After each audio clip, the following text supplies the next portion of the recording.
So Monday, 19th of May, day one.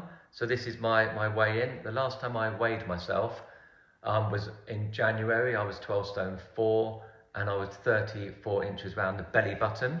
I'm only going to measure myself around the belly button. If you're female, probably around the arms and around the legs is quite useful as well. So my guess, I reckon I'll be 12, 11, 12, 12, and I reckon I'm going to be between 37 to 38 around the belly button. So let's have a look and see.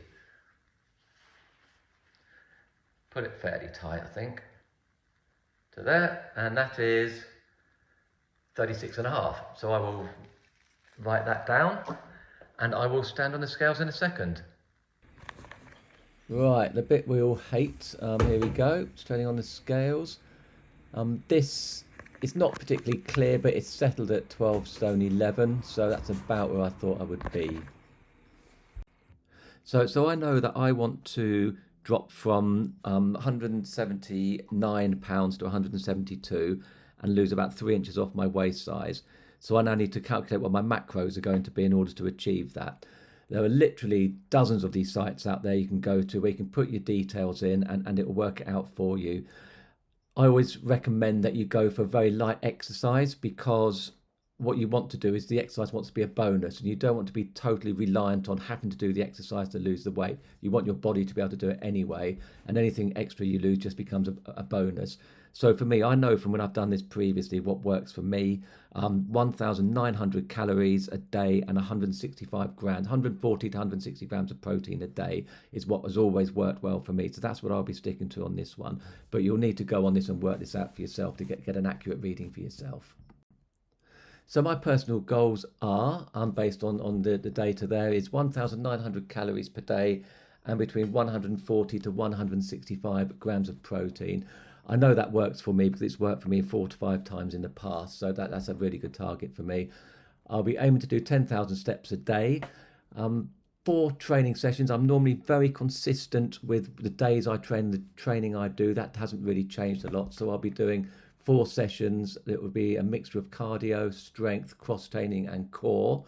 And I also took up golf a few years ago, so I'll be playing golf 2 to 3 times a week. That does mean that I can only do 4 training sessions. I used to like to do a bit more, but I do like my golf and I'm not willing to give that up. So that will help with the steps. So I also like to keep a kind of weekly record of what's going on so I can keep the averages. I'll explain why I think that's really important in a minute. If you look on the right of this, I've got my weight and the waist, which I started on, my metrics there. I will be weighing myself probably once every week or two. I don't want to get too hooked up on not losing weight in the first few weeks. You want to get into that kind of fat burning zone before you worry too much about that. As long as you're sticking to the plan, you know it's going to happen. But the really important thing here is column F. So in here, I will just put in what events I've got going on during the week, and it helps me pre-plan. So here, for example, Thursday, we've got customers out for lunch on Thursday. We're taken to the pub for lunch. On Friday, I've been invited out to dinner. And on Sunday, we've got my birthday barbecue. Yep, it's my birthday. Yep, thank you very much. And so this becomes really difficult to manage here. So I will be pre-planning the food. I'll be looking at the menus, what they can serve. I will choose the lowest calorie meal I can have. And then either side of it, I'll be eating the food which I know is right for me. I also know I'll be drinking, so I'll have a few sort of gin and tonics to keep myself sociable and a few low-calorie beers. I will pre-plan what I'm allowed to drink and what food I'm going to eat for all 3 of these. I will probably cut back the calories at the beginning of this week to put some in the bank, and next week I'll probably have to cut down a little bit just to make up for it. When you're doing this, it's really not ideal to be drinking at all because you'll take yourself out of the fat-losing zone, but we've all got lives, we're all human beings, we all want to, enjoy ourselves as well, and we've got things which we need to deal with. So I've done it in the past, I know I can do it again. It just takes a bit of discipline and a bit of work, but it can be done. So that's it for now. So here I am at my work desk now with my Beatles cup of tea.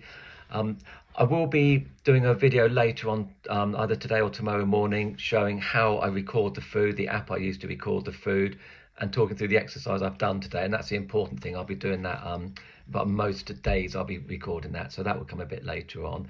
So until then, yeah, I'm looking forward to getting down the gym soon and getting it all going, and I'll speak to you later on. Thank you and goodbye.